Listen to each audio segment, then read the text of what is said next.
Logika. Depsą drugą dwie klasztorne panny. Jedna się mianowała matematyka, mianujemy ją literką M, drugą logika, będziemy ją mianować L. Ta pierwsza znaczy się M, matematyka, godoku tej drugiej znaczy logiki. Dziś jocha tego hopa, który sztyc jednym ciągiem pendaluje za nami drogą już od jakiegoś dłuższego czasu.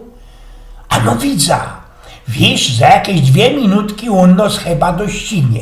Tożczyż podle kanonów, podle regli logiki musimy się rozdzielić i w tym czas on pójdzie ino za jedną z nos. Trafimy się we klasztorze.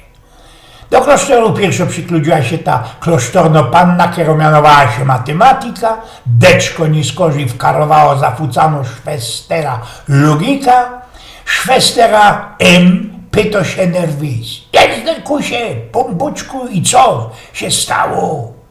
Podług regli zakonów logiki ten hop mógł pójść ino za jedną z nos. Poszł za mną. No i co? No i co? I co dalszy? No toż podług regli logiki, kejojno napoczła deptać gipci, on też napoczną gipci przebierać łapami. No i co dalszy?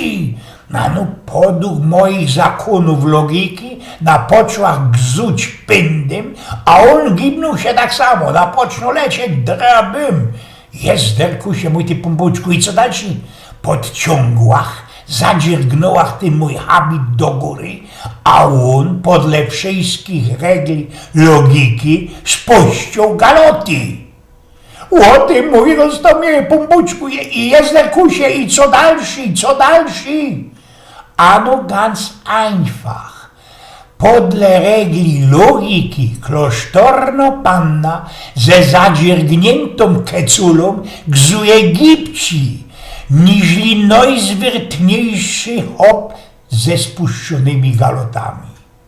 No ja, rzekła na to klasztorna panna, mianowano matematyka. A mieliśmy po 50% szansy na to, iże któryś z nas ten hop jednakowoż łapnie. Eugen z Pnioków.